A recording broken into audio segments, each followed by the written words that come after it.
Here we go. I hope you got your shitting pants on. Because you are about to shit your pants.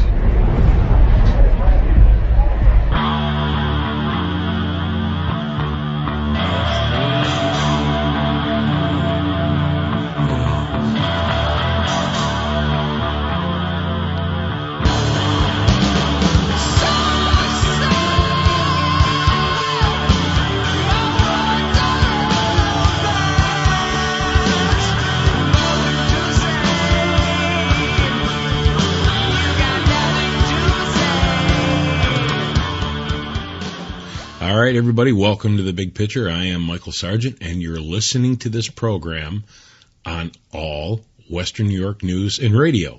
You hear me? Bitch. All right, I hope so. So let's get right into this today. I've got a lot in store for you. Some of it good, some of it not so good.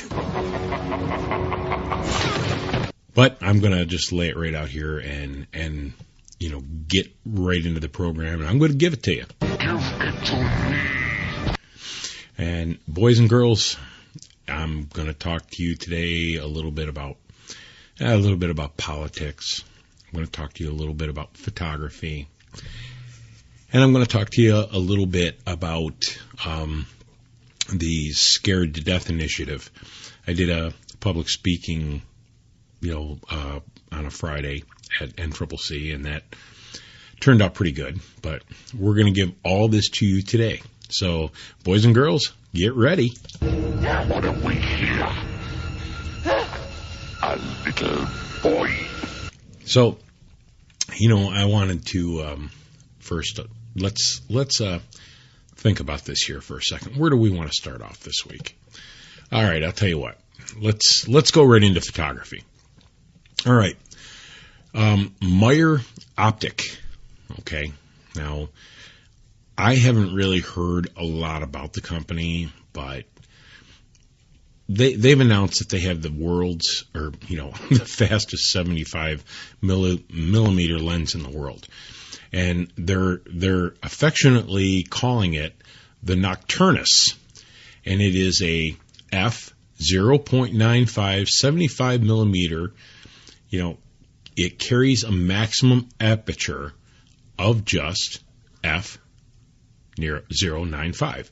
Now, if you've been paying attention, we talked about apertures here a couple of weeks ago, and I'll give you a real quick refresher. The higher the number, the smaller the hole in your lens. The larger the number, wow, boy, that gets confusing. Holy shit. All right, let's reset this. The higher the number, the smaller the opening in your lens. The lower the number, the larger the opening is. Now, traditionally, we see, like in some 50 millimeter lenses, it has openings of 1.8.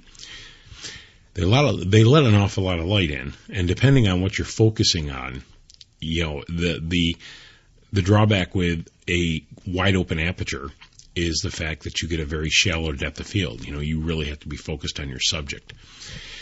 However, it all depends on your, what you're focusing on and how far that is away from you. There's a couple of rules that you can follow to, be able to predetermine what your depth of field would be at so many millimeters. But anyway, let's get back to this Meyer Optic. So it's hot off the heels of resurrecting a lens from the early 20th century. Meyer Optic has announced what it claims to be the fastest 75 millimeter lens in the world. The Nocturnus is a full-frame prime lens for Sony E-mount, Fuji X-mount, and Leica M-mount users, and the makers claim it's impressively sharp even at its maximum aperture of f/0.95. Boy, they're really pushing that f-stop of 0.95, but, can you blame them? So, this is a continuation of Meyer Optic's history-making fastest ever lens in certain focal lengths. The Kinoplasmat 75 millimeter at f1.5, for example, was the fastest of its kind upon release in the 1920s. And this was followed by wide aperture Primoplan 1958 optic for the Kine-Knight Exact camera. The new model is no relic, however, and is said to have been updated to meet the requirements of modern digital imaging. So it says, thanks to 15 aperture blades, each coated with anti-reflective coatings, the new Nocturnus should deliver pleasing bokeh. Okay? Or however you want to pronounce that. That's a word that I've always kind of hated to use because some people call it bokeh, some people call it bokeh. You know, you get the gist. You know, it's just very soft background, you know, pretty. Okay, allegedly. The aperture ring is also clickless, opening up the lens usability for filmmakers and stepless up to f/16. So, constructed of 5 elements and 5 groups, it has a minimum focusing distance of 0.9 meters and weighs around 750 grams, with a 72 millimeter diameter thread for filters on the front. The new optic joins the existing Nocturnus 50 millimeter, and it won't be the last in the range either.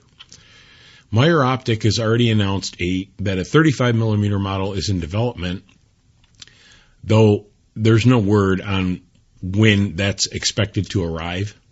So, the 75 millimeter price and release date. It seems like a lens you'd want to acquire. Then, you know, people would suggest acting fast because Meyer Optic has a special early bird price reduction running on the lens that takes it down from its original price of £3,499. Obviously, you know, it's kind of exclusive to European currency, but they're going to lower the price to $18.99.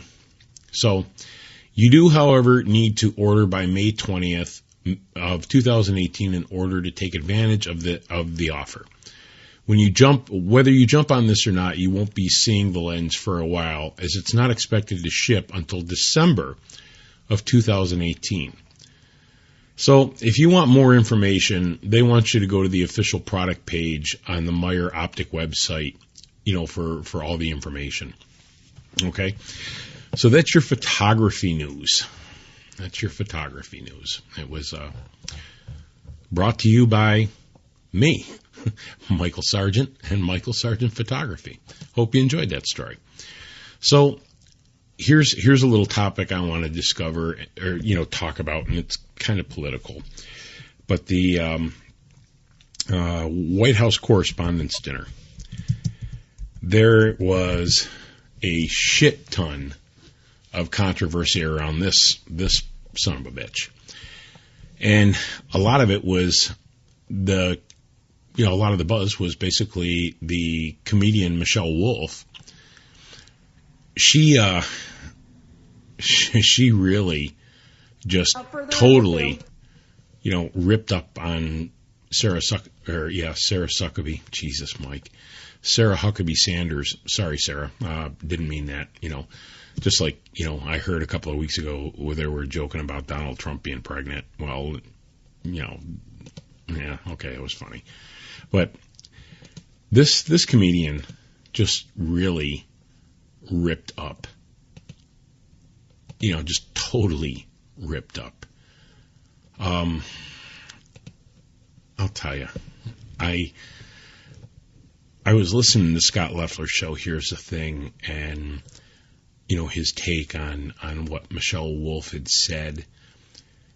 And I gotta agree, he's spot on with the cruelty that, you know, was laid into all this. You know, it sparked a lot of controversy. And, you know, of course, President Trump skipped the event, but he encouraged members of his team to attend, and I guess several of them did. Two of them who were in attendance was Press Secretary Sarah Sanders and Senior Counselor Kellyanne Conway. And they were the subject of more of the pointed jokes. Vice President Mike Pence, who was not in attendance, was also on the butt of some of those controversial barbs. But the rundown of the 5 most talked about moments, which a lot of people felt went too far.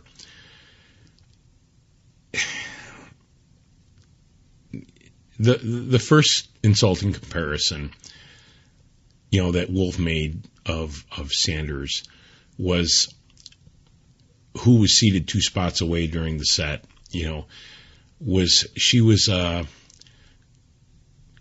of made reference to a character from the dystopian book turned television series, The Handmaid's Tale. I know I didn't pronounce that right, but anyway. Of course, you also had Sarah Huckabee Sanders, and she literally said we're graced with Sarah's presence tonight, and I have to say I'm a little starstruck. I love you as Aunt Lydia in The Handmaid's Tale. Mike Pence, if you haven't seen it, you would love it. That's what Wolf said. In the book and show, Aunt Lydia is a character who is an enabler of a regime that treats women horribly, torturing and brainwashing the women under her command. So, Wolf also drew a comparison to the title character in the anti-slavery novel Uncle Tom's Cabin. The term Uncle Tom has been used as an insult against African American people, seen as subservient to whites who oppress blacks. I'm never really sure what to call Sarah Huckabee Sanders. It is Sarah Sanders. It is Sarah Huckabee Sanders. Is it Cousin Huckabee? Is it Annie Huckabee Sanders? Like, what's Uncle Tom? But for white women who disappoint other white women, I know. Aunt Kultur, Wolf said. And then she went as far as calling Sanders a liar. Every time Sarah steps up to the podium, I get excited because I'm not really sure what we're going to get.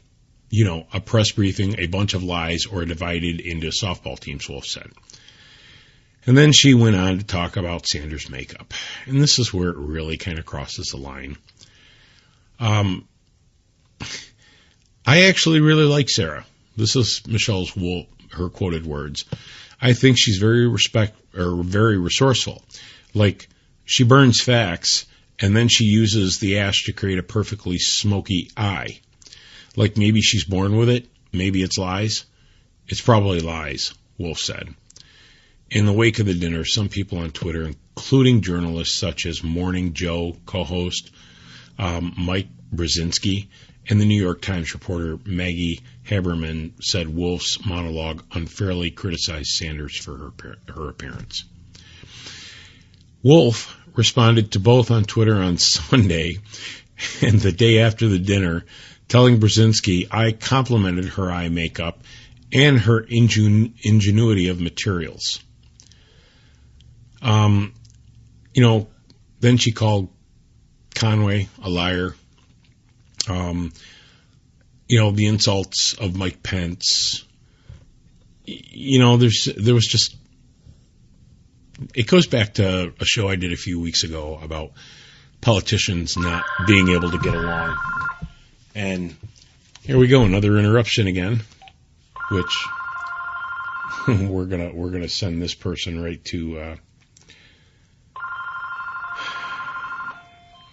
to oblivion here if I can figure out how to do it. There we go. Took care of that.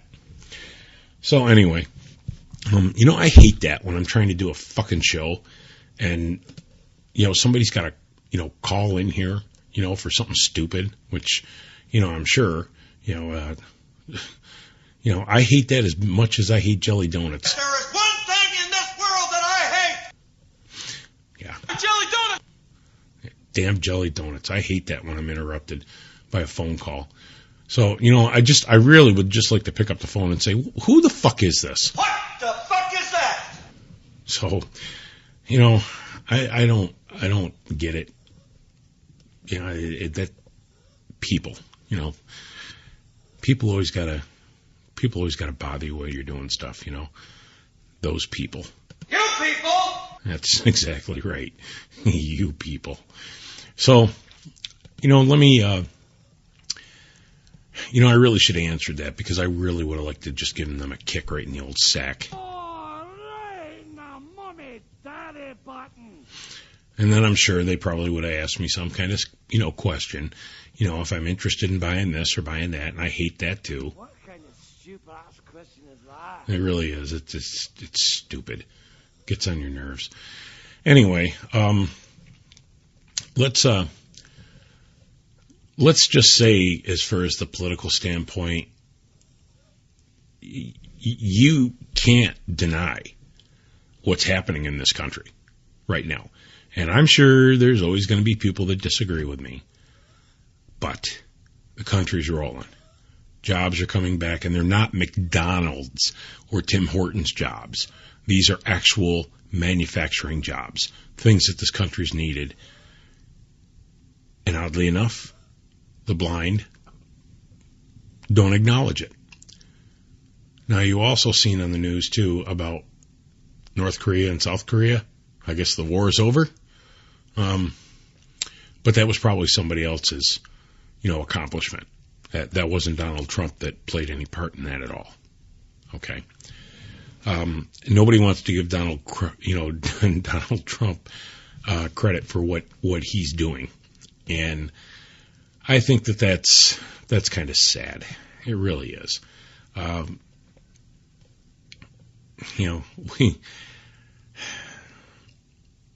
No matter what happens, I mean, granted, I'm not a big fan of everything Donald Trump says, and I am not the avid Donald Trump supporter that many people would think that I am, but I do know this. He is doing good things for this country. And that's the bottom line. Now, no matter what walk of life you're from, Donald Trump is doing good things for this country. People are going back to work. People are going back to decent jobs. Think about it like this. If you were in your 40s or 50s and you actually had to go to work at a Tim Hortons, working at a Tim Hortons, I mean, what kind of life do you really have, working at a Tim Hortons?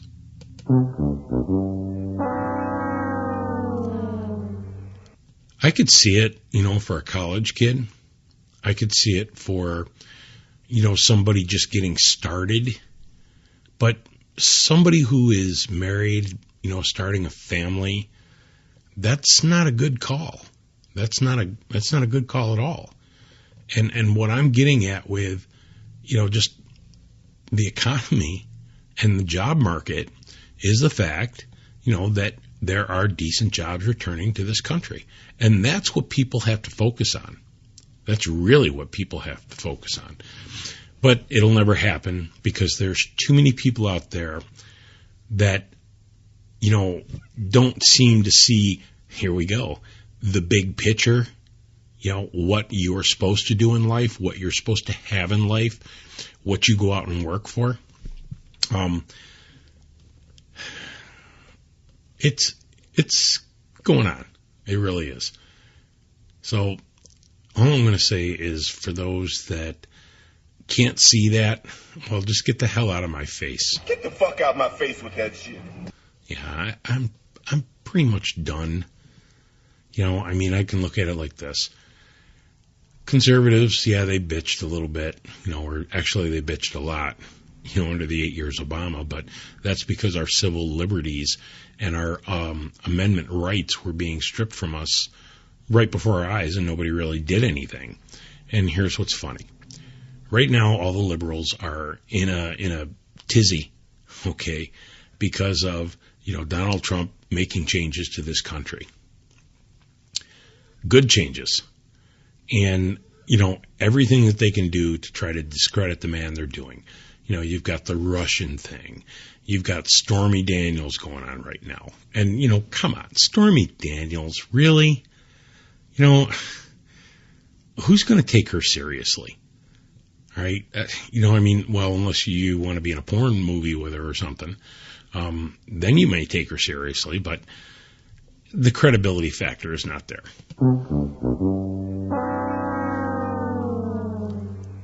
mean, I'll probably get sued for that, just like Donald Trump is being sued for defamation of character that cost Stormy Daniels some ridiculous amount of money, which is, starting to become breaking news. What you'll already know about all this because this will broadcast, a week after. So anyway, it's all kind of funny to me. It really is. But all I can say, regarding this is I've mentioned it several times here recently that I'm tired of all the bullshit. I really am. It seems to be that we're surrounded by very, I don't want to say dumb people because I think dumb is kind of harsh, but I guess there's no other way to say it. There's really no other way to say it. And I really just don't have any time for that. Ain't nobody got time for that. Yeah, no time for that. So every time you see, something on TV about Donald Trump, it's always the left, and all they want to do is, preach a bad point of view. And it's amazing to me because, they get up on this platform and it's, well, let me tell you this. Brother. Okay. I laugh and laugh and laugh, and I think, God, people need to wake up. They need to wake up. Yeah, see? You wake up. Chewbacca even wakes up. So, anyway, we're going to take a little break here, and I'm going to tell you about a little photography contest that's in the works. And with the remaining time that we have on the show, there's two things I want to cover. One is going to be the photography contest, and then I want to talk to you a little bit about the opioid thing that we've been working on. Okay, so let me see here. What do I want to roll out with? Okay, what do I want to roll out here with? I guess I don't want to roll out with anything. All right, we will be right back, brother. Brother. That's right, I said brother.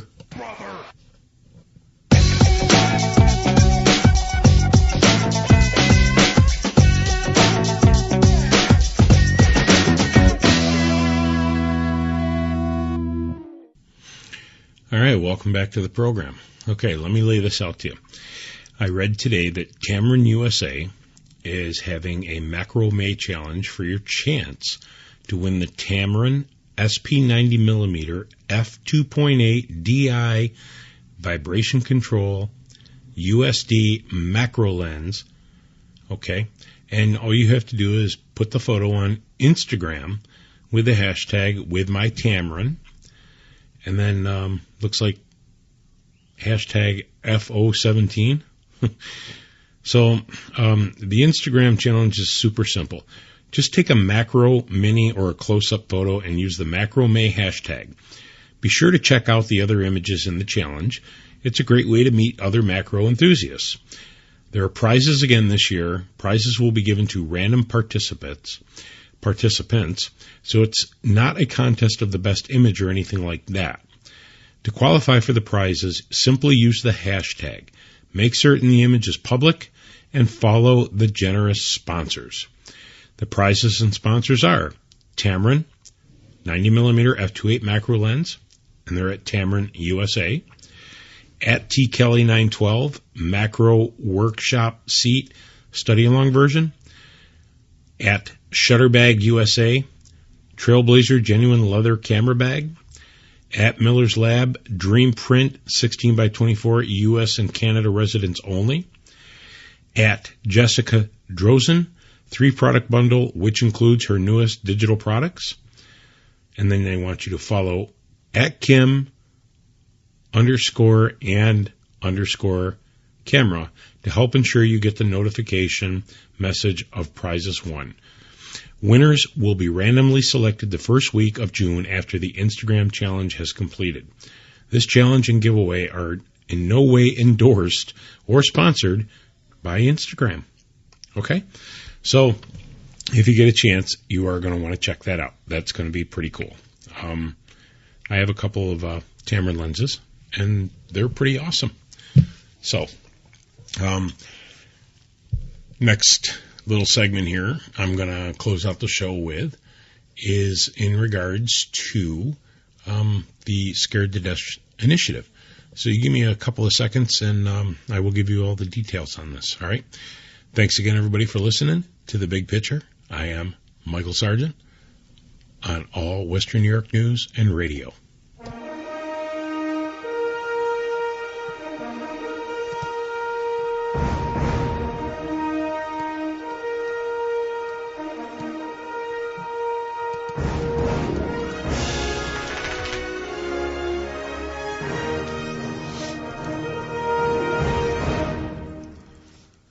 Pretty awesome, huh? All right, well, everybody, welcome back to The Big Picture. With the remaining time that we have, I want to talk to you about the Scared to Death initiative, okay? Excuse me. The Scared to Death initiative was basically started as a side project from the Department of Justice. And a gentleman by the name of Jason Flores, excuse me if I'm pronouncing that wrong, Jason. He's the one who started this, and he's put a plan together, and there's a whole bunch of great things that are involved with this, but it's a lot of presentation material that, you know, is given to addicts, former addicts, and it really kind of enlightens them to the reality of, you know, the choices that they've made. I had said, you know, before that I was starting to get used to referring to addiction as a disease, but I really do have a hard time describing it as such, considering that addicts who, you know, they're addicts because they made a choice. They decided to stick a needle in their arm. Now, has it kind of morphed into a disease because of the choices that were made? Yes, I can concur with that. I believe that would be a true statement. But anyway, what I really wanted to, you know, say about this was I've had several interactions now with all walks of life. And what I'm going to say is you really need to start paying close attention to this Scared to Death initiative because it's gaining a lot of momentum. Now, I started a GoFundMe page some time ago, and it was basically to initiate a side project that I was doing with opioids and addiction. And trust me, in my own way, you know, it's more to be no holds barred.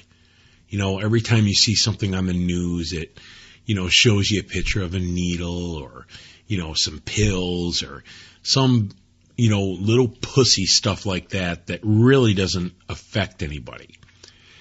Well, as a photographer, there's two things that I know. If you want to catch people's fucking attention, the only way you're going to do that is by creating or doing something extremely dramatic. And you know what? I have plenty of drama to bring.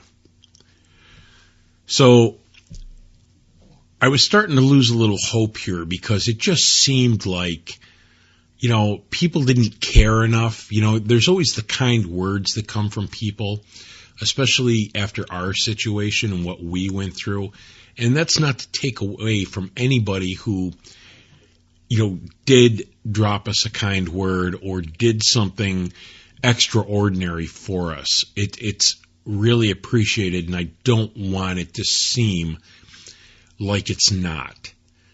But the problem here is there was so many people that just couldn't be bothered with a small monetary donation. And that's understandable. I just figure like this. I mean, I know my place now. People's $2.04 fucked up Tim Hortons cup of coffee is more important than trying to do something to help drug addicts. And let's be more specific about it, because this is the big problem, the big picture. It is the opioids. Okay? Well, after everything that, I have tried to do, somebody was paying attention. And this is kind of the announcement. My Opioid and the Ugly program is moving forward. And it's really going to move forward. I have a lot of support now for this, courtesy of some very high-ranking officials. So I want to thank them and let everybody know on this show that my plan is going to be executed, and it's going to be powerful. With that said, I am out of time. See you next week, bitches.